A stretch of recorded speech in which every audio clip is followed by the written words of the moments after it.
stigma is defined as a mark of shame or discredit. It is an unfortunate commodity that modern-day America stigmatizes and looks down upon people based on certain labels or stigmas. And as consumers of large amounts of mass media, it is no surprise that we have a tendency to project these stigmas and labels onto ourselves. Poet, writer, artist, rapper, and social activist Rafael Casal exemplifies how dangerous this type of environment can be to a young child, especially educationally, when recounting his experiences with his 3-year-old nephew Sean in his poem ADD.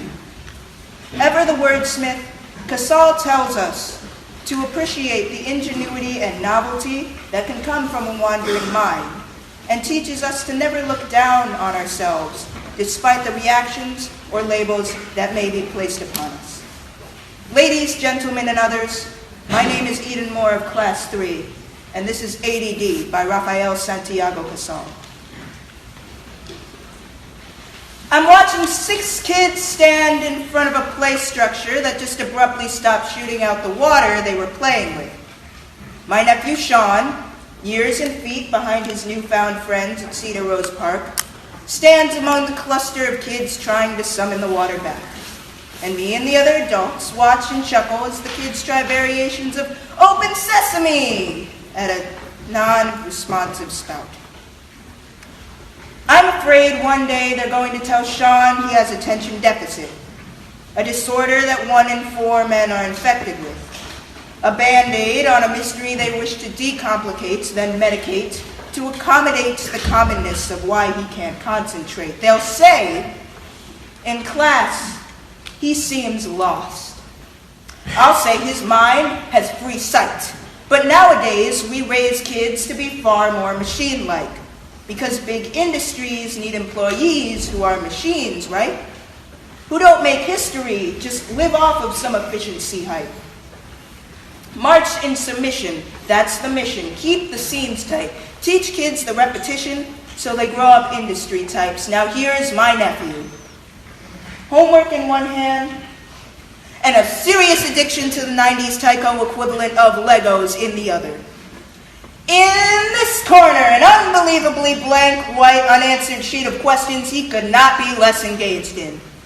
And in this corner, a 4-foot-long replica of the Star Wars Millennium Falcon, creatively constructed using pieces from 4 separate Lego sets, color-coded with a functioning launching bay. Clearly, he ain't having any problems paying attention. He'd just rather be playing invention. So as I investigate your motives for why you tried to medicate him, I beg to question. Let's do the equation. It's $24 for 30 pills, or roughly a month's supply. That's 10 milligrams. 100 milligrams to every gram, so that's $24,000 for every gram of Ritalin in the country. 1 kilo is 1,000 grams, so that's $2,400,000 for every kilo of Ritalin in the country. Times that by the 17,618 kilos that were bought and sold in the pharmaceutical business year of 2001. That means they have a $42,238,200,000 industry. It's brilliant. Teach kids they're inferior, then have them buy back their efficiency. And at first, I thought attention deficit must be on some new epidemic shit. Till I learned that globally, the U.S. consumes 90% of it. Diagnose you inferior so the privatized medics get your money in a country where you go broke buying your benefits. And I don't ever want Sean to look up from his book and wonder why everyone else is on page 15 and he's still on page 2 because he's been off somewhere daydreaming about fighting dinosaurs and building Lego robots and drawing Spider-Man till his fingers hurt but had to snap out of his daydream just to satisfy you.